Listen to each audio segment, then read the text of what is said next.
दोस्तों, और अगर आप भी परेशान हैं ईसीएस चार्ज, आपको मालूम होगा कि ये जो एनबीएफसी कंपनीज है, एप्लीकेशंस हैं, ईसीएस चार्ज लगाती है। 300 रुपए आपके अकाउंट से लगातार कट रहे हैं। सैलरी अकाउंट है, नॉर्मल अकाउंट है, किसी भी तरीके से अकाउंट है और आप लोन की ईएमआई लगातार डिफॉल्ट कर रहे हैं, तो ये 300 के चार्जेस आपके अकाउंट से कटते रहेंगे। महीने में 2 बार, 3 बार, 4 बार, 5 बार और 10 बार तक ईसीएस बाउंस आपके अकाउंट से कर दिए जाते हैं। तो आखिर इसका क्या सॉल्यूशन है, क्या रास्ता है, क्या उपाय है, इससे कैसे हम लोग बाहर निकल सकते हैं? काफी लोगों के मन में ये सवाल है और इस सवाल का जवाब आपको आज के इस वीडियो में मिलने वाला है। तो अगर आपने हमारे चैनल को अभी तक सब्सक्राइब नहीं किया तो अपने चैनल को सब्सक्राइब करके बेल आइकन को प्रेस कर दें। तो चलिए यहाँ पे वीडियो को करते हैं शुरू। और किसी किसी एप्लीकेशन में ही आपको ईसीएस ऑन करने के लिए कहा जाता है, जैसे कि ईसीएस ऑन आपको मनीव्यू में हो जाएगा, नावी एप्लीकेशन में होगी, किस्त एप्लीकेशन में भी कभी ऑप्शन होता है, कभी ऑप्शन नहीं होता है। तो इस तरीके से काफी एप्लीकेशंस हमारे प्ले स्टोर पर है जिसपे ईसीएस लगते भी हैं और नहीं भी लगते हैं। अब देखिए, ईसीएस एक बार अगर आप ऑन कर देते हैं और अगर आप सोचते हैं कि आप उसको बीच में ही स्टॉप कर दें, तो क्या इसका कोई रास्ता है कि आप उसको बीच में स्टॉप कर सकते हैं? सबसे पहला सवाल जो लोगों के मन में हमेशा घूमता है और इसका जवाब आप लोग ध्यान से सुने। कभी भी आप अगर बैंक मैनेजर से जाकर रिक्वेस्ट करते हैं, पहले ऑनलाइन बंद करने का ऑप्शन दिया जाता था, लेकिन अब ऑनलाइन नेट बैंकिंग में बंद करने का ऑप्शन नहीं दिया जाता है। और अगर आप बैंक के अपने मैनेजर से जाके रिक्वेस्ट करेंगे कि ईसीएस को बंद कर देने के लिए, तो अब बैंक के मैनेजर आपसे एनओसी का डिमांड करेंगे। लेकिन अगर बैंक के मैनेजर आपके करीबी हैं, आपका उनसे कोई पहचान है, अगर लिंक है, तो फिर किसी किसी सिचुएशन में वहां पे बंद कर दिया जाता है। लेकिन अगर ऐसा कुछ भी नहीं है तो फिर नॉर्मल आपको ईसीएस बंद ये लोग बीच में नहीं करेंगे, आपसे एनओसी की डिमांड करेंगे कि आपने लोन क्लियर किया है, उसका सर्टिफिकेट आप दिखा दीजिए, तो हम आपका ईसीएस यहाँ पे स्टॉप करवा दे रहे हैं। बीच में ऐसे अब स्टॉप नहीं हो रहा है। तो अगर आप लोग ट्राई भी करते हैं कि बंद करवाने का, तो आपसे ये अब पॉसिबल बहुत ही लो कंडीशंस में, जो मैंने आपको पहले ही बता दिए। नेक्स्ट बात करते हैं कि जब ऐसा नहीं हो सकता तो क्या कोई दूसरा रास्ता नहीं है, क्या कोई उपाय नहीं है? तो बिल्कुल दोस्तों, आप लोगों को मैं जो बताऊंगा, अगर आप वो फॉलो करते हैं तो फिर आपके पास दूसरा रास्ता भी है।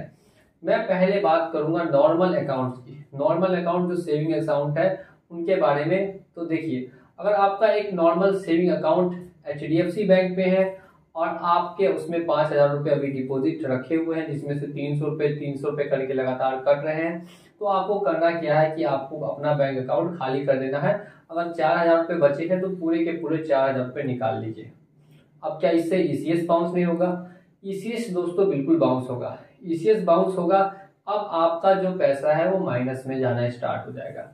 अब यहाँ से आपको क्या करना है, बैंक को भूल जाना है।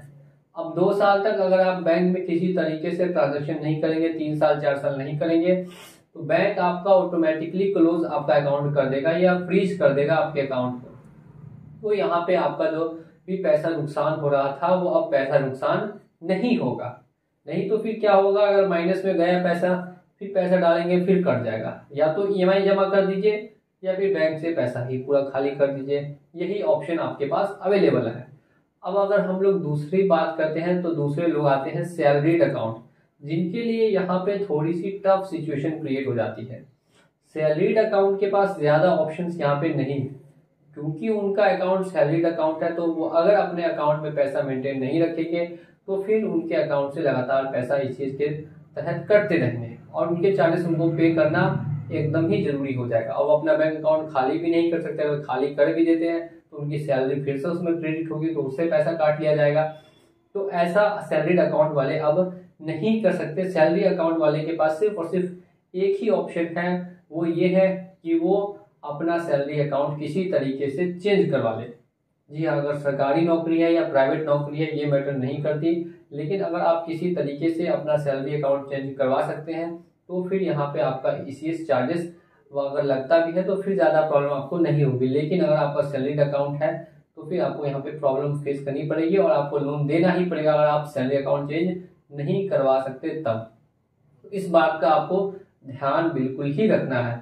और अगर आपने भी लोन का पेमेंट अभी तक किसी भी कारण से नहीं किया तो मेरी एक बात को हमेशा ध्यान रखिएगा कि अगर आपके पास पैसे हैं तो इनके चक्कर में नहीं पड़े, पैसे देके मुक्ति पा लें। और अगर पैसे हैं ही नहीं तो फिर जो मैं बताता हूँ उन सभी चीज़ों को आप ध्यान से सुने, ध्यान से फॉलो करें, और जो भी आपकी प्रॉब्लम है उसका सॉल्यूशन हमारे इस चैनल पे आपको मिल जाएगा। तो ये आज से मैंने कुछ तरीके बताए जिससे कि ईसीएस को आप कुछ समय के लिए या ईसीएस को हमेशा के लिए ही इग्नोर कर सकते हैं, और ईसीएस नाम की जो प्रॉब्लम है वो आपकी ज़िंदगी से हमेशा हमेशा के लिए ख़त्म हो जाएगी। अब यहाँ पे आपको करना क्या है वो मैंने सब कुछ बता दिया, और आगे कुछ अपडेट होगी तो मैं आगे अपडेटेड वीडियो में बताऊंगा। तो आपको हमारे चैनल पे बना रहना है, चैनल को सब्सक्राइब कर देना है, वीडियो पे अगर नए हैं तो वीडियो को लाइक करना है। चलिए चलता हूँ मैं आज के इस वीडियो में, और मिलूंगा आप लोगों से अगली वीडियो में बहुत जल्द। जय हिंद, जय भारत।